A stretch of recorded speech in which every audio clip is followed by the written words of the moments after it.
Details regarding the Wheel of Time Season 3's cast indicate that the show is gearing up to tell a story once expected for a future season.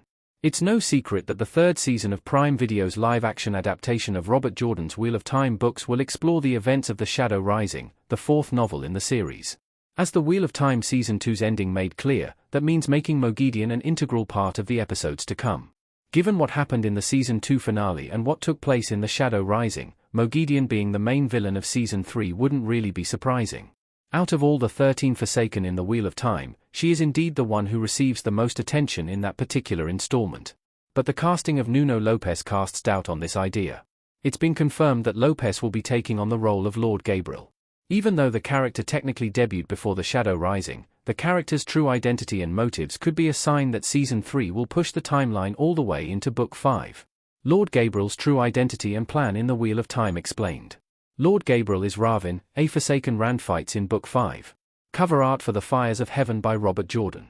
In the Wheel of Time books, it's established that Lord Gabriel is the alter ego of Ravin, one of the most devious members of the Forsaken. Posing as a distinguished nobleman, Ravin was able to worm his way into the court of Andia, as well as the heart of Morgase Trakand, the queen of the kingdom and the mother of Elaine.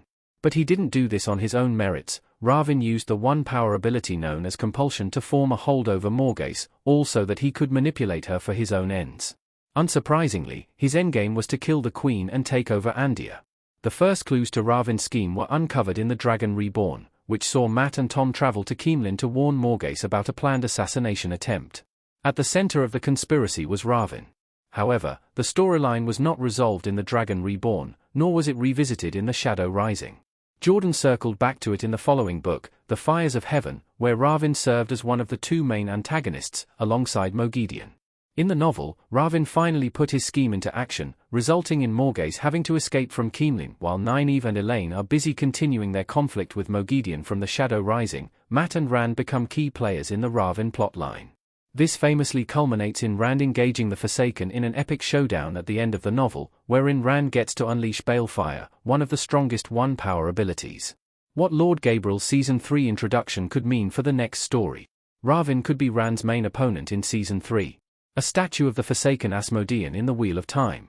Lord Gabriel being introduced in Season 3 carries interesting implications for the show's adaptation of The Shadow Rising. Without his involvement, it'd be easy to assume that Moghedien will be Season 3's main villain, but with Ravin showing up, there's a good chance they'll be sharing the spotlight.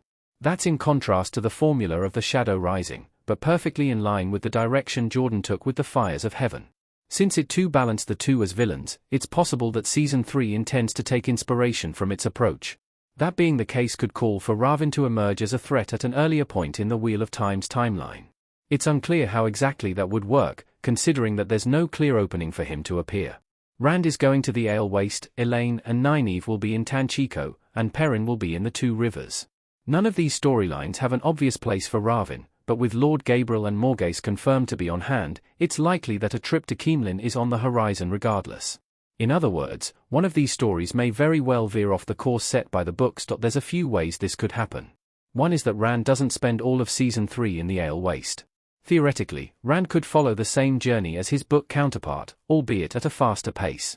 That could see Rand leave the Ale Waste, possibly near the middle of the season, head to Keemlin, and have his showdown with Rand. Alternatively, the Wheel of Time could see Matt, and possibly Tom, deal with Ravin's antics in Keemlin. But, since official Wheel of Time Season 3 images seem to place Matt in Tanchico, the show reserving the Ravin story for Rand may be the more likely scenario. Ravin's Season 3 role creates huge questions for the Wheel of Time Season 4. Ravin being defeated in Season 3 could pave the way for Samael in Season 4. The possibility of the Wheel of Time covering the main events of both The Shadow Rising and The Fires of Heaven in a single season could be of great benefit to the series, for a couple of reasons. Firstly, it should go without saying that the Wheel of Time won't have enough seasons to correspond with each novel in the 14-book series. Some will have to be skipped, and Book 3 won't be the only one to get that treatment. Getting Book 5's villain out of the way in Season 3 would help with that, as it would pave the way for the series to move on to Book 6, Lord of Chaos, and Book 7, A Crown of Swords, in Season 4. But the Wheel of Time advancing through the Ravin story makes sense also because of how The Shadow Rising and The Fires of Heaven are connected. The three preceding books were all separate adventures, but Books 4 and 5 were presented in such a way that they came across as Part 1 and Part 2 of a larger story. That's because the Shadow Rising doesn't conclude Rand's time in the Ale Waste or the fight with Moghedien. With that in mind, covering both in one season would be a solid strategy. Otherwise, it would stand to reason that Ravin would be the villain of the Wheel of Time Season 4.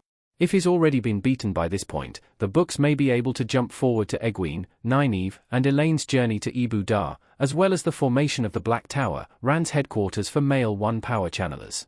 If so, Samael, who was name-dropped in Season 2, could be in position to take over as the main villain.